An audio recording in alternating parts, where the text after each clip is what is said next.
Okay, so yesterday I started work on this Sunbeam Alpine, and my project here is to try to replace this single point stock distributor with this HEI distributor. I have an Olds 455, and the reason I want to put the Olds HEI distributor in there is because I started out with this Chevy Chevette HEI distributor, and the problem with the Chevy Chevette distributor is that the vacuum advance and the centrifugal advance are all set up for a rotor that spins clockwise, but the Sunbeam Alpine spins its rotor counterclockwise, so everything was backwards.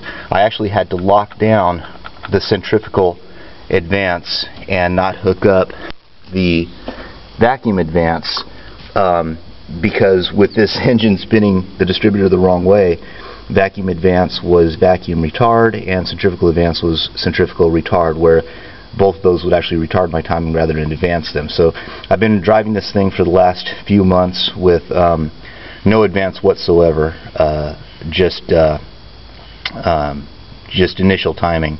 And of course it doesn't run very good, the performance isn't great, and the fuel economy is not great because you need that centrifugal advance, you need that vacuum advance. So I went looking for an HEI distributor that doesn't spin clockwise, and of course Chevy spins clockwise and Chevette spins clockwise, and so I had to go to a V8 distributor. I couldn't find a 4-cylinder GM engine with an HEI distributor that spun counterclockwise. Oldsmobile spins counterclockwise, so I went with an Oldsmobile 455 distributor. So then the only trick was getting the Oldsmobile 455 distributor to fit in that little Sunbeam Alpine 4-cylinder engine, because the Chevy Chevette distributor actually went right in. So the way it works is you've got this little housing here, this aluminum stand basically to support the distributor, and then the distributor spins in there, and if you tighten this really cheesy clamp, that locks onto the distributor here, and then you bolt the clamp there into this little bolt hole, and that's what keeps your timing set. But it's not a great design. Now the Chevy Chevette distributor fit right in that hole, and of course there's no way this big HEI is going to fit in that little hole, nor would you want it to, because it's this housing here is aluminum and not very stout. So made this up with some round stock, just some steel tubing there that I had to kind of hog out the center because it was the inside diameter was about 0.010 of an inch too small. Needed about 1.5 inches, just bigger than 1.5 inches diameter on the inside to work with the HEI distributor's body so that it would fit in there.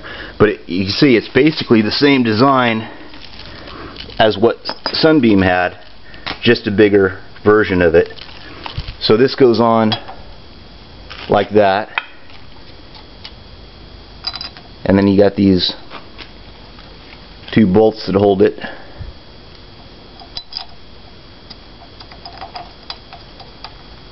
like that. And then this, you have to look at these, the Sunbeam Alpine legs here, because they're offset. It looks like they're straight, but it's not perfectly across the center line of that diameter. And by the way, the Oldsmobile came right off. The gear on the Oldsmobile distributor came right off, and I was able to put this gear on here, which is right off of the Sunbeam distributor. So that was easy. I just took it off of that Sunbeam distributor with by pushing the roll pin out, and then attached it to the HEI distributor. So you look down here at your slot, and you see that the offset short end is up on that side, so it needs to drop in like this, and there it is. That was pretty easy. Right there, it's not splined in, and right there it's splined in. So then you'll have these two bolted down right here, and you'll have that sitting right there, and you make your adjustment like that, and then to clamp it down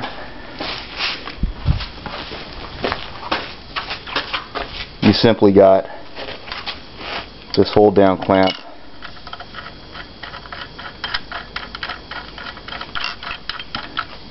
like that. So pretty simple. Adjust your timing and lock this down,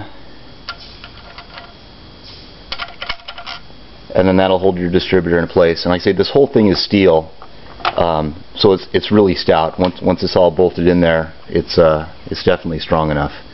And then a couple of my friends said, okay, well, what about the fact that you've got a V8 distributor on a little 4-cylinder? Well, that really doesn't matter.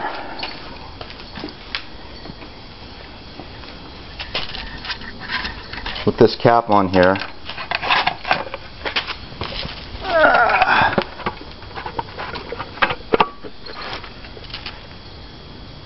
and again, it looks wobbly, but that's only because these two bolts aren't tight. Once everything's tight, I assure you this thing is bulletproof. It's really strong. So you've got 8 terminals, 1, 2, 3, 4, 5, 6, 7, 8, and it's true that I only need 4 because this is a 4-cylinder engine. But it just means I use half of them. So I can use that one, and that one, and that one, and that one, or, you know, the alternates there. I can use that one, that one, that one, and that one. And the 4 that I don't use, I simply remove the terminals and, you know, fill the little cap with RTV for the ones that I don't use. It doesn't matter how big the cap is. I only need, you know, 4 terminals. I only need 4 spark plug wires.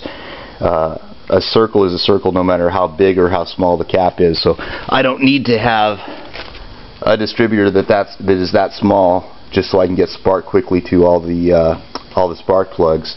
The rotor is going to spin at the engine RPM, and you got 360 degrees like any other circle, so there shouldn't be a problem with that at all, as long as I've got clearance. So that'll be the next thing. In the next video we'll have it all installed in that car, and we'll see if we've got the clearance there.